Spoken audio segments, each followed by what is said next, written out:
देखिए दोस्तों, ये जानकारी उन लोगों के लिए ज़्यादा इम्पोर्टेंट है जो सरकारी नौकरी की प्रिपरेशन कर रहे हैं और ख़ास तौर से लेखपाल पोस्ट के लिए इच्छुक हैं। ठीक है, तो उनको मैं कुछ जानकारी देने वाला हूँ। हालाँकि मोस्टली लोगों को पता है कि मैं इसी विभाग में हूँ, मैं खुद लेखपाल हूँ। तो इस बारे में मुझे जो जानकारी है मेरे पास, वो मैं आपके साथ शेयर करना चाहता हूँ कि अभी वैकेंसी कब आएगी और क्या जो है किस तरीके से प्रोसेस होने जा रहा है और वर्तमान में जो स्थिति है वो क्या है, ठीक है? देखिए, आज बहुत सारे लोगों ने देखा होगा न्यूज़पेपर में दिया हुआ है कि 10,000 वैकेंसी लेखपाल की वो उसका अधियाचन आएगा, ठीक है? लेकिन कब आएगा अभी उसके बारे में कोई जानकारी नहीं है। ये है कि उससे पहले जो 885 पद के लिए सरकार ने एग्ज़ाम कंडक्ट किया है, आयोग ने एग्ज़ाम कंडक्ट किया हुआ है, उसका रिज़ल्ट अभी आना बाकी है। जब उसका रिज़ल्ट आ जाएगा, उसके रिज़ल्ट आने के बाद ये प्रोसेस संभव है कि आगे कुछ वैकेंसी और आए, ठीक है? अब देखिए ये आगे वैकेंसी अभी क्यों आना बाकी है, मैं उस पे भी देखिए बात करता हूँ। देखो, अभी अगर मैं बात करूँ तो हमारे पूरे उत्तर प्रदेश में कुल 30,837 पद स्वीकृत है। 30,837 837 तो मैं इनको 31,000 और ओल 31,000 में इनको मान लेता हूँ। तो हमारे यूपी में कुल 31,000 पोस्ट है और फिलहाल की अगर मैं बात करूँ, तो फिलहाल हमारे उत्तर प्रदेश में टोटल 75 डिस्ट्रिक्ट 75 जिलों में 31,000 की जगह केवल 17,000 लेखपाल कार्यरत है। ठीक है? अब देखिए 17,000 लेखपाल कार्यरत है और 17,000 अगर मैं इनमें से माइनस कर दूँ तो हम कह सकते हैं कि अभी हमारे प्रदेश को 14,000 लेखपालों की आवश्यकता है। ठीक है? अब देखिए लेखपाल 2 तरह के हैं राजस्व लेखपाल और चकबंदी लेखपाल। तो मैं सिर्फ़ किनकी बात कर रहा हूँ, मैं अभी राजस्व लेखपाल की बात कर रहा हूँ, ठीक है? जिनकी 8,000 वैकेंसी अभी जो रिज़ल्ट आने वाला है और आगे जो एग्ज़ाम कंडक्ट किया जाने वाला है, 31,000 जो लेखपाल है, वे वो मैं सब राजस्व लेखपालों की बात कर रहा हूँ जो तहसील में काम करते हैं, ठीक है? चकबंदी विभाग से पृथक होते हैं।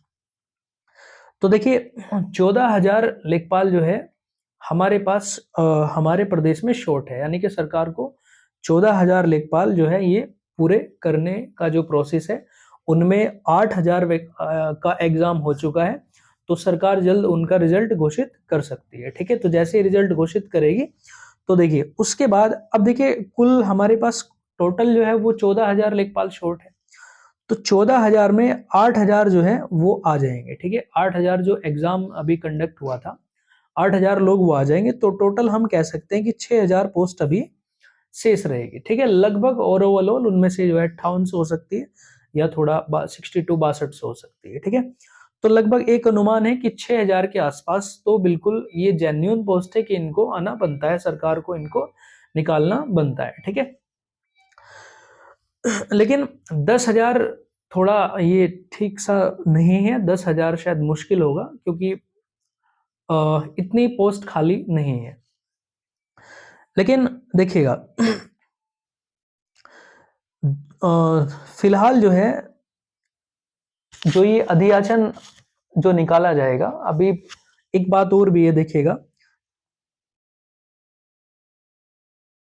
ठीक है? एक बात देखिए ये भी है कि अभी कुछ टाइम पहले भी 6-7 महीने पहले 1 साल के दायरे में अभी सरकार ने डेटा माँगा था कि जो 1992 से पहले कार्यरत लेखपाल हैं, जो सेवानिवृत्त नहीं हुए हैं, उनका डेटा सरकार ने माँगा था ताकि उनको जो है प्रमोट किया जा सके, ठीक है? और लेखपाल के बाद जो प्रमोशन मिलता है, वो प्रमोशन मिलता है राजस्व निरीक्षक के पद पर। राजस्व निरीक्षक बोल सकते हैं, आरआई रेवेन्यू इंस्पेक्टर बोल सकते हैं, ठीक है? ये एक ही होता है, एक ही पद होता है। तो इनको जो प्रमोट किया जाता है, वो आरआई के पद पर किया जाता है, ठीक? तो देखिए 1992 से पहले के जितने भी थे, उनको भी कुछ टाइम पहले प्रमोट कर दिया गया था, अभी 1 साल के दायरे में। सरकार ने फिर से दोबारा ये इन्फॉर्मेशन मंगा ली कि ऐसे लेखपाल जो 96 इस बार 1996 तक का डेटा सरकार ने मंगाया है। ऐसे लेखपाल जो 1996 से पहले बैच के हैं या 1996 तक इस तक जो है इन्होंने ज्वाइन किया हुआ है, तो ऐसे कितने लेखपाल हैं उनको जो है प्रमोट किया जाना है, ठीक है? तो देखिए लगभग मैं आपसे बता दूँ तो अभी तक सरकार के पास सरकार से मतलब राजस्व परिषद जो है, ये डेटा राजस्व परिषद ने मँगाया हुआ है। तो राजस्व परिषद के पास अभी तक 36 जिलों का जो डेटा है वो पहुँच चुका है और छत बाकी जो आगे कितना बचता है लगभग देखिए 75 डिस्ट्रिक्ट है जो जितना शेष बचा बचा हुआ है, उतना अभी डेटा परिषद के पास जाना बाकी है। जब परिषद के पास सारा डेटा चला जाएगा तो टोटल 2000 लेखपाल लगभग फिलहाल ये प्रमोट होने हैं, और 2000 लेखपाल जब और प्रमोट हो जाएंगे तो हम कह सकते हैं कि ये 6000 की जगह वैकेंसी 8000 तक संभव है। ठीक है, 8000 तक जो ये वैकेंसी है ये संभव है। लेकिन अब देखिए दूसरी बात कि ये वैकेंसी कब तक संभव है, तो देखिए इस बारे में अभी कहना मुझे लगता है कि उचित नहीं होगा कि ये वैकेंसी कब तक आ सकती है, क्योंकि अभी जो 8085 वैकेंसी है उन पे अभी थोड़ा आपत्तियां जो डली थी उसके बारे में चल रहा है। ठीक है, तो अभी कब आएगी, तो पहले उससे पहले ये रिजल्ट डिक्लेयर होना है, जो 8085 वैकेंसी थी तब ये रिजल्ट डिक्लेयर होने के बाद उसके बाद आएगा। ठीक है, हालांकि फिर भी थोड़ा एक अनुमान अगर लगाया जाए तो देखिए एग्जैक्ट नहीं कहूंगा, लेकिन फिर भी थोड़ा जो एक अनुमान है वो मैं कह सकता हूँ कि जुलाई तक शायद जो है उनको ये सब फाइनल कर दिया जाए, और जुलाई के बाद आपकी ये वैकेंसी लगभग 6 से 8000 वैकेंसी ये इसका जो अध्याचन है वो जारी किया जा सकता है। ठीक है, अब देखिए इसके बाद अगर मैं और थोड़ा बात करूं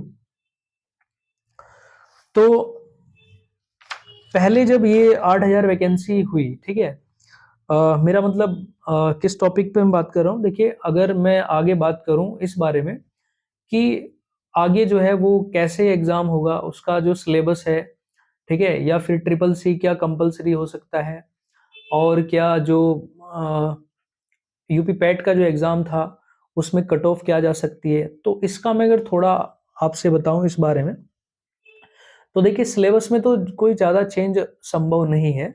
एग्जाम आपका वही यूपी ट्रिपल एस सी द्वारा कंडक्ट किया जाएगा।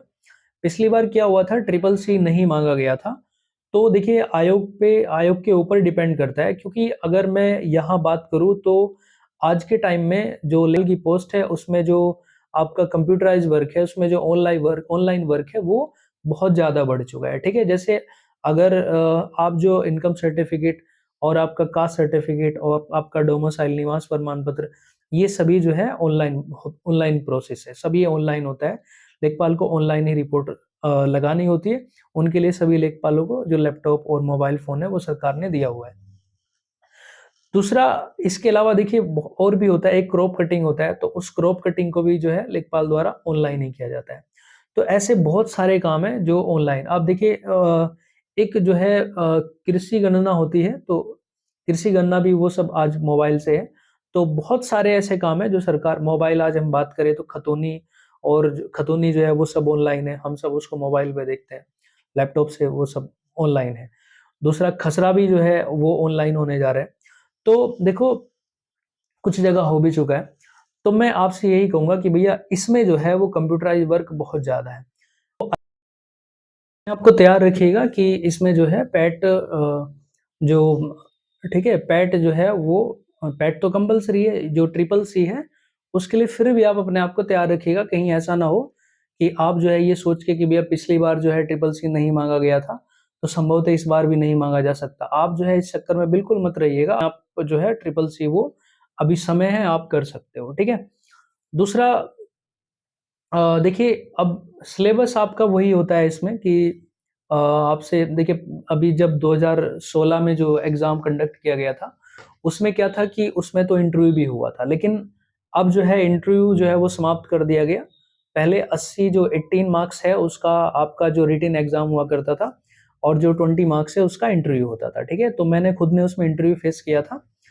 ठीक है, और उसी में जो है 2016 वाले बैच में ही मैं सिलेक्टेड भी हूँ। ठीक है, तो देखिए अब इंटरव्यू नहीं है, ये उन लोगों के लिए जिनको इंटरव्यू से डर लगता है, उनमें अपने आप में वो महसूस करते हैं कि भाई मेरे अंदर कम्युनिकेशन स्किल नहीं है, मैं जो है सामने बात नहीं कर सकता, मुझे डर वाली बात रहती है, तो उनके लिए ठीक है, अच्छी बात है।